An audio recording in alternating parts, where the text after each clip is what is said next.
কার কার পছন্দ এই ডালপুরি? আজকে আমি বানাবো মুগ ডাল দিয়ে ডালপুরি। একদম নরম আর ফুলকো ফুলকো, দারুণ খেতে কিন্তু। তো এখানে আমি তার জন্য মুগ ডাল নিয়ে নিয়েছি। মুগ ডালটাকে আমি ভালো করে ধুয়ে নেব অনেকবার জল পাল্টে। তারপর আমি এটাকে প্রেশার কুকারে দেব সেদ্ধ করতে।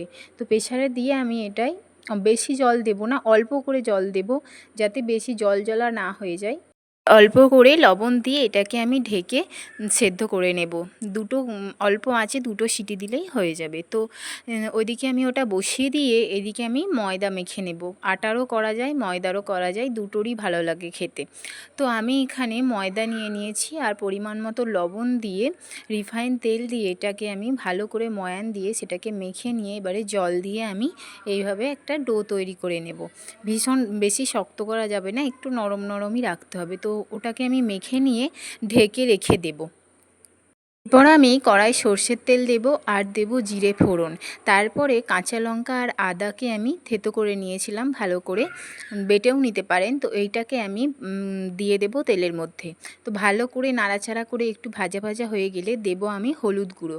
হলুদ গুঁড়োটাকেও ভালো করে নেড়ে ভেজে নিয়ে তারপরে আমি দেব মুগ ডালটা, যে সেদ্ধ করা মুগ ডালটা ছিল। এটা এমনিই শুকনো শুকনো হয়ে গিয়েছিল, এতে বেশি জল নেই, তো তাড়াতাড়ি হয়ে যাবে। তো তারপরে আমি এতে অল্প পরিমাণ লবণ দিয়েছি আর দিয়েছি চিনি অল্প করে।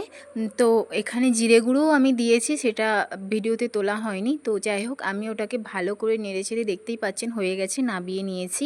এবারে আমি যে ময়দাটা মেখে রেখেছিলাম, এবারে আমি সেটাকে এইভাবে লেচি কেটে নিয়ে তারপরে এইভাবে গোল গোল করে পাকিয়ে নেব।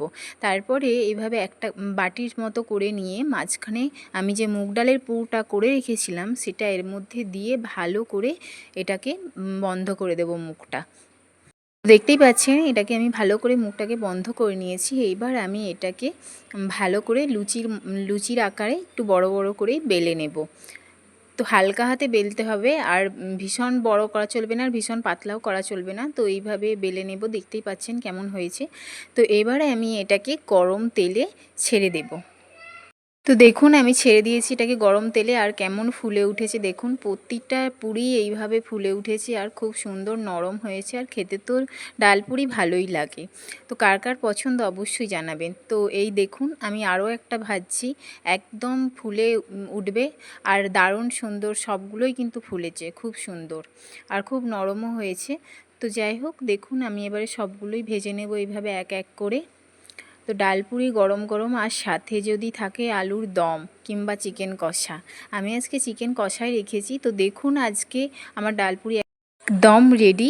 তো সাথে আছে, দেখতেই পাচ্ছেন, চিকেন কষা। তো যাই হোক, ভিডিওটা কেমন লাগলো অবশ্যই জানাবেন, আর এইভাবে একবার ডালপুরি বানিয়ে দেখবেন, সত্যিই খেতে অসাধারণ। সামনেই পুজো আসছে, তো অষ্টমীতে বানানোই যায়।